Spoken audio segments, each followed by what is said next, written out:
जोहार दोस्तों, मैं अचिंत कुमार चक्रवर्ती पुनः आप सभी के बीच झारखंड के भौतिक स्वरूप से रिलेटेड दूसरा वीडियो लेके आया हूँ। मेरे इस चैनल पे मैंने जैसे पहले भी कहा था कि जेएसएससी सीजे रिलेटेड और जेएसएससी का कोई भी वैकेंसी आता हो तो उसके रिलेटेड आप अगर झारखंड की तैयारी और कोटा की तैयारी करना चाहते हैं क्षेत्रीय लैंग्वेज की, तो मेरे चैनल को सब्सक्राइब कर लें। मैं डेली बेसिक पे कंटेंट डालते रहूँगा और बीच बीच में एमसीक्यू का सीरीज़ भी लाऊँगा। तो चलिए आज हम झारखंड के भौतिक स्वरूप को देखते हैं। झारखंड का जो भौतिक स्वरूप है ये पूरा का पूरा आप लोगों को छोटनागपुर पठार का जो है अहम योगदान देखने को मिलता है। ठीक है, छोटनागपुर का पठार जिसकी स्थिति प्रायद्वीपीय पठार के उत्तर पूर्वी सीमांत भाग में है। छोटनागपुर पठार की स्थिति की अगर बात किया जाए तो आपका प्रायद्वीपीय पठार का उत्तर पूर्वी भाग में है। ठीक है, इसका अगर विस्तार का बात किया जाए तो विस्तार करके लिख लीजिएगा, संपूर्ण झारखंड, बिहार, उड़ीसा तथा पश्चिम बंगाल के पुरुलिया जिला में। ठीक ना, इसके अगर विस्तार की बात किया जाए तो संपूर्ण झारखंड, बिहार, उड़ीसा तथा पश्चिम बंगाल के कुछ क्षेत्रों में। औसत ऊंचाई की अगर हम लोग बात करते हैं तो छोटनागपुर का जो पठार है इसकी औसत ऊंचाई आपका 760 मीटर देखने को मिलती है। ठीक है, औसत ऊंचाई की अगर हम लोग बात करें जो समुद्र तल से ऊंचाई है तो छोटनागपुर के पठार का जो औसत ऊंचाई है वो आपका 760 मीटर देखने को मिलती है। इसकी सबसे ऊंची चोटी की अगर बात करें हम लोग छोटनागपुर पठार की तो यह है आपका पारसनाथ की पहाड़ी। पारसनाथ की पहाड़ी जो गिरिडीह जिला में स्थित है, ये इसकी सबसे ऊंची चोटी है जिसकी ऊंचाई आपका 1365 मीटर देखने को मिलता है। तो लिख लीजिएगा, सबसे ऊंची चोटी पारसनाथ की पहाड़ी, ऊंचाई करके लिख लीजिएगा 1365 मीटर। स्थिति पूछा जाए तो ये आपका हो जाएगा गिरिडीह जिला में। अगर आपसे स्थिति की बात करें तो ये आपका हो जाएगा गिरिडीह जिला में, जो जैन धर्म का तीर्थ स्थल भी है। ठीक है, इसको भी लिख लीजिएगा, पारसनाथ जो जैन धर्मों का तीर्थ स्थल भी है। पारसनाथ की पहाड़ी को जैन धर्मों का मक्का भी कहा जाता है। ठीक है, पारसनाथ की पहाड़ी को जैन धर्म का मक्का भी कहा जाता है। पारसनाथ पहाड़ी के जो अन्य नाम है ये आपका शिखर जी एवं संवेद शिखर है। तो आप लोग लिख लीजिए, पारसनाथ पहाड़ी का जो अन्य नाम है ये आपको मिलेगा शिखर जी या संवेद शिखर। छोटनागपुर पठार की दूसरी सबसे ऊंची चोटी की अगर हम लोग बात करें तो ये आपका हो जाएगा सर्वत पहाड़ी। ठीक ना, छोटनागपुर जिले की छोटनागपुर पठार की जो सबसे ऊंची चोटी है दूसरी, वो आपका हो जाएगा सर्वत पहाड़ी। इसकी ऊंचाई की अगर बात करें तो 1164 मीटर है और स्थिति की अगर बात करें तो गढ़वा जिला है। अगर विशेषता की बात किया जाए तो खनिज संसाधनों का विपुल भंडार।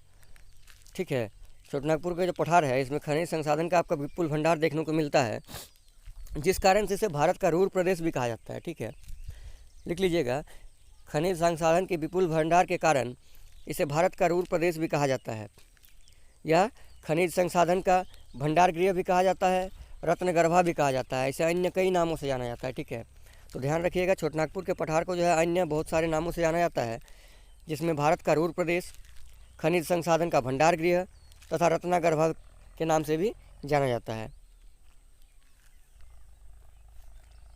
प्रमुख खनिज की अगर हम लोग बात करें तो लौह ऑक्साइड, कोयला, बॉक्साइट, यूरेनियम, यूथेरियम, डोलोमाइट, काइनाइट, etc। ठीक है, प्रमुख खनिज की अगर बात करें तो लौह ऑक्साइड, कोयला, बॉक्साइट, यूरेनियम, थेरियम, डोलोमाइट और काइनाइट। ठीक है, तो चलिए अब हम झारखंड के भौतिक प्रदेशों के ऊपर चर्चा करते हैं। झारखंड के जो भौतिक प्रदेश है इसे 4 भागों में विभाजित किया गया है। ठीक है, ध्यान रखिएगा, झारखंड के जो भौतिक प्रदेश इसे 4 भागों में बांटा गया है। हम लोग देखेंगे पहले नंबर पर पश्चिमी पठार को, जिसे पाट क्षेत्र भी कहते हैं। दूसरे नंबर पर रांची के पठार को, जो झारखंड का मध्यवर्ती पठार है। झारखंड के बीचों बीच इसकी स्थिति होने के कारण इसे मध्यवर्ती पठार भी कहा जाता है। हजारीबाग का पठार पढ़ेंगे। हजारीबाग के पठार में हम लोगों को 2 पठार पढ़ना है, ऊपरी हजारीबाग का पठार और निचली हजारीबाग का पठार।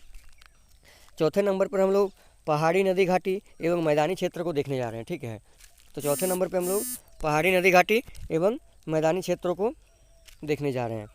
तो चलिए हम लोग आगे बढ़ते हैं, एक एक करके सब पठार क्षेत्र को देखते हैं। पहले नंबर पे हम लोग का आता है पाट क्षेत्र एवं पश्चिमी पठार। तो पाट क्षेत्र जो है इसका शाब्दिक अर्थ होता है समतल भूमि, ठीक ना। ध्यान रखिएगा, पाट क्षेत्र जो है इसका शाब्दिक जो अर्थ है ये होता है आपका समतल भूमि। इसकी स्थिति अगर की बात करें, स्थिति की अगर बात करें तो छोटनागपुर का पठार का पश्चिमी भाग, तो इसकी स्थिति जो है छोटनागपुर पठार के पश्चिमी भाग में, ठीक ना, इसलिए इसे पश्चिमी पठार भी कहा जाता है। तो ध्यान रखिएगा, छोटनागपुर पठार के पश्चिम भाग में होने के कारण इसे ही पश्चिमी पठार के नाम से जाना जाता है।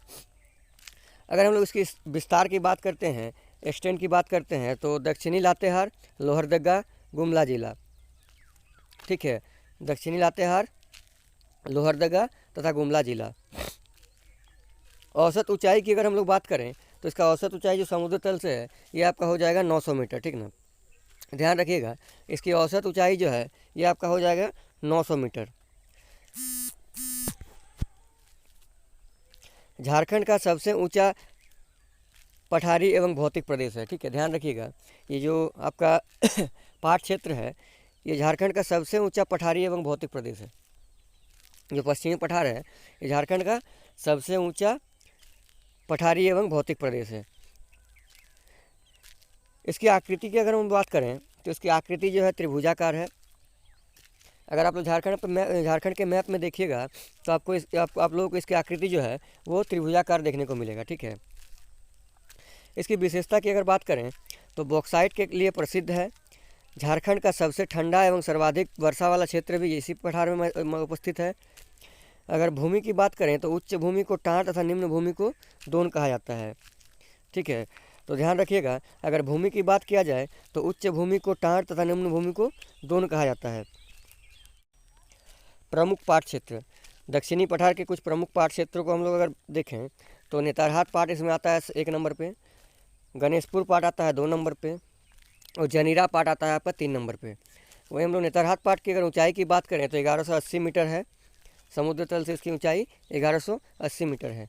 गणेशपुर पाट की अगर हम लोग बात करें तो इसकी ऊंचाई आपका हो जाएगा 1171 मीटर। जनीरा पाट की अगर हम लोग बात करें तो इसकी ऊंचाई जो है आपका 1142 मीटर है। और ये तीनों पाट क्षेत्र जो है ये आपका तीनों मिल जाएगा लातेहार जिला में, ठीक ना। तो ध्यान रखिएगा, नेतरहाट पाट हो, गणेशपुर पाट हो या जनीरा पाट हो, वो तीनों आपको मिल जाएगा लातेहार में ही, ठीक है। प्रमुख पहाड़ी की अगर बात करें तो सानू एवं सराऊ है, माफ़ कीजिएगा। प्रमुख पहाड़ी की अगर बात करें तो सानू एवं सराऊ है। प्रमुख मैदान की अगर बात करें तो बरवा का मैदान या बरवे का मैदान है, जिसे बरवे का मैदान भी कहा जाता है या बरवा का मैदान भी कहा जाता है। प्रमुख नदियों की अगर हम लोग बात करें तो उत्तरी कोयल नदी, बूढ़ा नदी, औरंगा नदी तथा शंख नदी, ठीक है। प्रमुख नदियों की अगर बात करें तो कौन कौन सी नदियों का प्रवाह तंत्र उधर से गुजरता है, तो आपका हो जाएगा उत्तरी कोयल नदी, बूढ़ा नदी, औरंगा नदी तथा शंख नदी। चलिए अब लोग बात करते हैं दूसरे पठार, रांची के पठार के बारे में। रांची के पठार जो है इसे मध्यवर्ती पठार के नाम से भी जाना जाता है, क्योंकि ये झारखंड के बीचों बीच स्थित है। तो सेंट्रल में होने के कारण इसे सेंट्रल प्लेटू भी कहा जाता है, ठीक है। तो झारखंड के मध्य में इसकी स्थिति होने के कारण झारखंड का मध्यवर्ती पठार भी कहते हैं।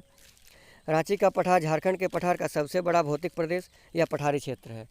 तो ध्यान रखिएगा, रांची का जो पठार है ये झारखंड के पठार का सबसे बड़ा भौतिक प्रदेश या पठारी क्षेत्र है, ठीक है। तो रांची का पठार जो है ये आपका सबसे बड़ा भौतिक प्रदेश या पठारी क्षेत्र है। इसकी औसत ऊंचाई की अगर हम लोग बात करें तो इसकी औसत ऊंचाई जो है ये आपको देखने को मिलता है 600 मीटर, ठीक ना। तो ध्यान रखिएगा, इसकी जो औसत ऊंचाई है ये कितनी है, 600 मीटर। विशेषता की बात करें तो इसकी उच्चावच के कारण यहाँ की जलवायु तीव्र एवं सुखद प्रकार की होती है, ठीक है। तो इसकी जो उच्चावच है जिसके कारण से यहाँ की जलवायु तीव्र एवं सुखद प्रकार की देखने को मिलती है, जिस कारण से इसे झारखंड का शिमला भी कहा जाता है। तो ध्यान रखिएगा, झारखंड का शिमला किसे कहा जाता है, तो जो जलवायु तीव्र सुखद प्रकार की है जिस कारण से रांची को झारखंड का शिमला भी कहा जाता है। तो ये ध्यान रखिएगा, रांची का जो मौसम आप लोग भी देखते ही होंगे कि कोई भी दिन हो, चाहे गर्मी का दिन हो, सर्दी का दिन हो, रांची जो है रहने के लिए एकदम बहुत ही अच्छा जगह माना जाता है पूरे झारखंड में। तो जिस कारण से इसे झारखंड का शिमला भी कहा जाता है। ढलानों के कारण यहाँ जलप्रपातों की बहुलता देखने को मिलती है। ढलानों के कारण यहाँ जलप्रपातों की बहुलता देखने को मिलती है, जिस कारण से रांची को जलप्रपातों की नगरी या जलप्रपातों का शहर भी कहा जाता है। तो ध्यान रखिएगा, जो ढलान है रांची में, तो पहाड़ तो देखबे किए हैं कितना सारा है, और पहाड़ों के कारण यहाँ पे बहुत सारे ढलान बनते हैं और उसी ढलानों में जलप्रपात का निर्माण करता है, जिस कारण से इसे जलप्रपातों की नगरी एवं जलप्रपातों का शहर भी कहा जाता है। इसकी जो आकृति है आप लोगों को चतुर्भुजाकार देखने को मिलेगी। ये जो मध्यवर्ती पठार है, रांची का पठार है, इसकी अगर आकृति की हम लोग बात करें तो इसकी आकृति चतुर्भुजाकार हम लोग को देखने को मिलती है। ठीक है, भौतिक स्वरूप की दृष्टि से इसे 4 भागों में बांटा गया है। ठीक है, भौतिक स्वरूप की दृष्टि से इसे 4 भागों में बांटा गया है। तो आप लोग लिख लीजिए, उत्तरी एस्कार्पमेंट, दक्षिणी एस्कार्पमेंट, मध्यवर्ती रांची का पठार तथा मोरबान। ठीक है, तो जो भौतिक स्वरूप है इसकी दृष्टि से इसे 4 भागों में बांटा गया है। पहले नंबर पर उत्तरी एस्कार्पमेंट, दूसरे नंबर पर दक्षिणी एस्कार्पमेंट, तीसरे नंबर पर मध्यवर्ती रांची का पठार, चौथे नंबर पर मोरबान क्षेत्र। ठीक है, मोरबान जो अनगढ़ा एवं सिल्ली का क्षेत्र है उसे मोरबान कहा जाता है। ठीक है, ध्यान रखिएगा, जो अनगढ़ा एवं सिल्ली प्रखंड का क्षेत्र है उसे मोरबान कहा जाता है। प्रमुख नदियों की अगर बात करें तो स्वर्णरेखा नदी, हरमू नदी, दक्षिणी कोयल नदी, कांची नदी एवं राढ़ू नदी। ठीक है, तो प्रमुख नदियाँ करके लिख लीजिए, स्वर्णरेखा नदी, हरमू नदी, दक्षिणी कोयल नदी, कांची नदी एवं राढ़ू नदी। चलिए अब हम लोग देखते हैं हजारीबाग के पठार को। तो जैसा कि मैंने पहले भी बताया था कि आप लोगों को हजारीबाग के पठार को 2 भागों में विभक्त किया गया है, ऊपरी हजारीबाग का पठार तथा निचली हजारीबाग का पठार। ऊपरी हजारीबाग का जो पठार है इसकी औसत ऊंचाई आपका 600 मीटर देखने को मिलता है। निचली हजारीबाग के पठार की ऊंचाई आपको 450 मीटर देखने को मिलती है। अगर विस्तार की बात की जाए तो ऊपरी हजारीबाग जो है इसका विस्तार हजारीबाग एवं चतरा जिले में है, तथा निचली हजारीबाग की विस्तार की अगर बात किया जाए तो उत्तरी हजारीबाग कोडरमा, गिरिडीह, धनबाद तथा चतरा के कुछ भाग में। ठीक ना, इसका अगर विस्तार की बात किया जाए ऊपरी हजारीबाग का तो हजारीबाग एवं चतरा हो जाएगा, और अगर निचली हजारीबाग के पठार का विस्तार का बात किया जाए तो उत्तरी हजारीबाग, कोडरमा, गिरिडीह, धनबाद तथा चतरा का कुछ भाग। ठीक ना, ध्यान रखिएगा। ऊपरी हजारीबाग का पठार रांची के पठार का समांतर दिखता है। तो ध्यान रखिएगा, जो ऊपरी हजारीबाग का पठार है ये आपके रांची पठार का समांतर दिखता है। दामोदर नदी की भ्रंश घाटी रांची के पठार तथा हजारीबाग के पठार को पृथक करती है। तो ये एक मेन पॉइंट है, ध्यान रखिएगा। दामोदर नदी का जो भ्रंश घाटी है ये आपका हजारीबाग के पठार को और रांची के पठार को पृथक करती है। झारखंड का सबसे निम्न पठारी क्षेत्र निचला हजारीबाग का पठार है। झारखंड का सबसे निम्न पठारी क्षेत्र निचला हजारीबाग का पठार है। यह बाह्य हिस्से में अवस्थित होने के कारण इसे बाह्य पठार भी कहा जाता है। तो इसकी स्थिति बाहर की तरफ होने के कारण इसे बाह्य पठार भी कहा जाता है।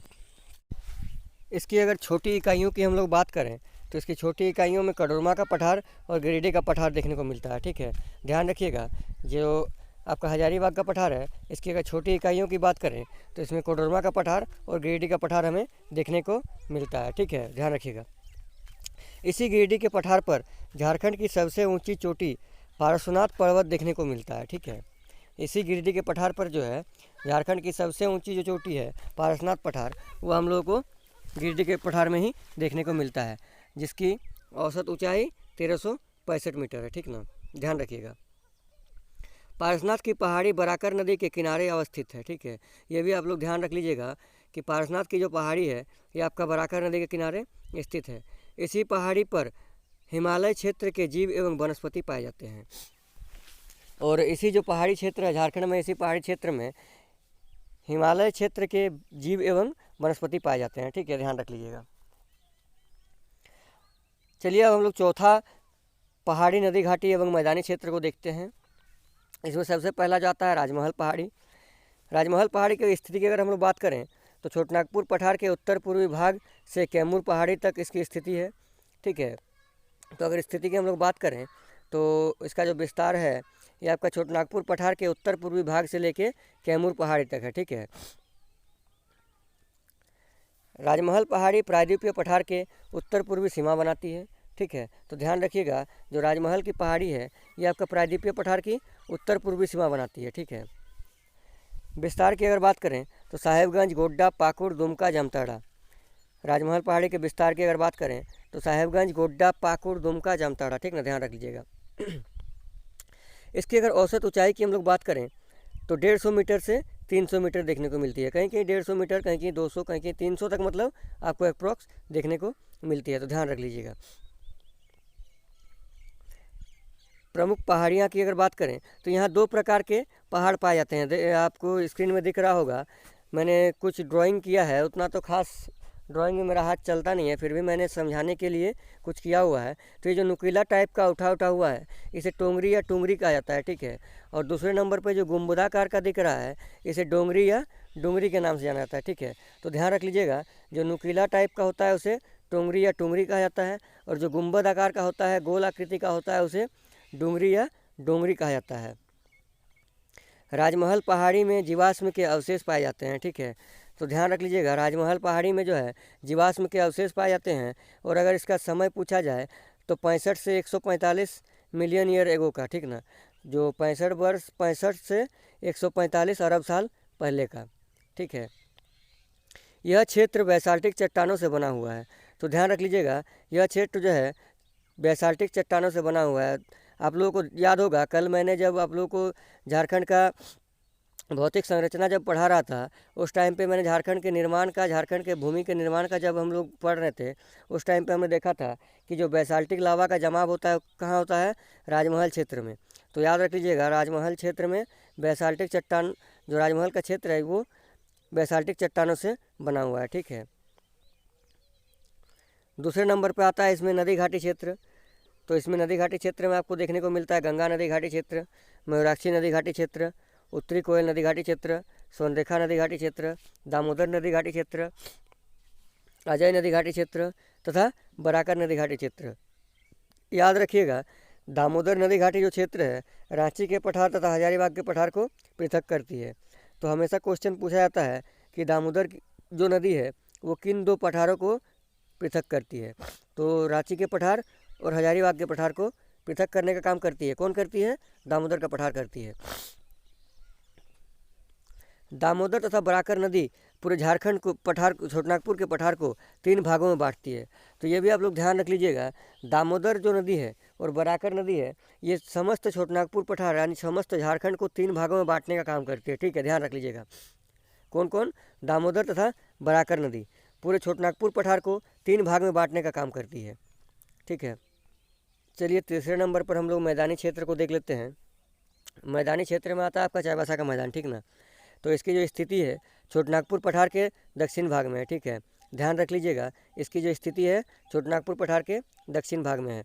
इसके उत्तर में हमें दलवा श्रेणी देखने को मिलता है, दक्षिण में कोल्हान श्रेणी देखने को मिलता है, पूरब में दालभूम श्रेणी देखने को मिलता है, पश्चिम में सारंडा वन देखने को मिलता है, और पश्चिम के ही जस्ट थोड़ा सा ऊपर उत्तर पश्चिम भाग में अगर देखिएगा तो पुरहाट से पहाड़ी देखने को मिलता है, ठीक है।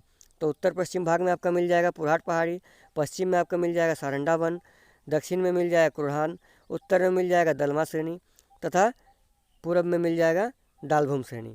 ध्यान रखिएगा। इसकी औसत ऊंचाई की अगर बात करें तो हमें 150 मीटर देखने को मिलता है, ठीक है। ये चाईबासा का मैदान है, इसकी औसत ऊंचाई 150 मीटर है, और झारखंड का सबसे कम वर्षा वाला क्षेत्र भी यही है, ठीक है। तो ध्यान रख लीजिएगा, झारखंड का जो सबसे कम वर्षा वाला क्षेत्र है वो यही है। अब कुछ मेन टॉपिक है, इसको नोट करके लिख लीजिएगा। सारंडा वन, ठीक है, 1 नंबर पे लिखिए सारंडा वन। तो ये जो सारंडा वन है, इसे 700 पहाड़ियों का घर या क्षेत्र भी कहा जाता है, ठीक है। लिख लीजिएगा, सारंडा वन को 700 पहाड़ियों का घर या क्षेत्र भी कहा जाता है। एशिया का सबसे घना वन यही है, ठीक है। तो ध्यान रखिएगा, एशिया का सबसे घना वन की अगर बात किया जाए तो आपका हो जाएगा सारंडा वन, ठीक ना। उड़न छिपकलियों के लिए प्रसिद्ध है ये वन। तो जो सारंडा का वन है ये आपका उड़न छिपकलियों के लिए प्रसिद्ध है, तथा विश्व का सबसे पुराना साल वृक्ष यहीं पे आपको मिलता है, ठीक है। जो सबसे पुराना साल का वृक्ष है वो आपको कहाँ देखने को मिलेगा? सारंडा वन में। अब 2 नंबर में नोट करके लिख लीजिए दालमा श्रेणी, ठीक है। तो दालमा श्रेणी जो है ये आपका हाथियों के लिए संरक्षित है। आगे हम लोग जब दालमा वन्य अभ्यारण्य पढ़ेंगे उस टाइम विस्तृत रूप से पढ़ेंगे।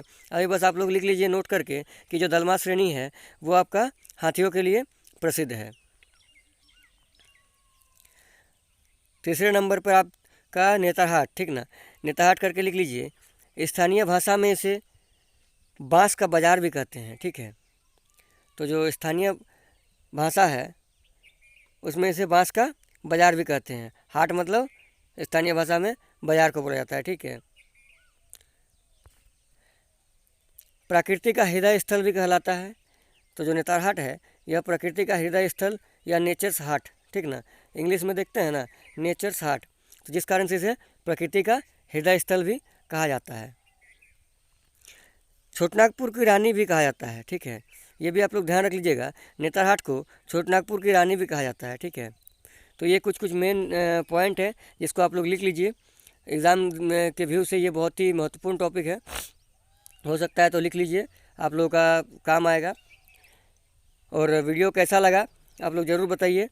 अगर अच्छा लगा हो तो एक लाइक कर दें और एक अच्छी सी कमेंट कर दें, और वीडियो के साथ बने रहें। डेली के बेसिक पे मैं वीडियो लाते रहूँगा। मेरा प्रयास है कि आप लोगों को घर बैठे मैं कुछ अच्छा कंटेंट प्रोवाइड कर सकूं, ताकि झारखंड की जो आने वाली परीक्षा है उसमें आपका स्कोर बेहतर से बेहतर हो सके। बहुत बहुत धन्यवाद वीडियो के साथ बने रहने के लिए।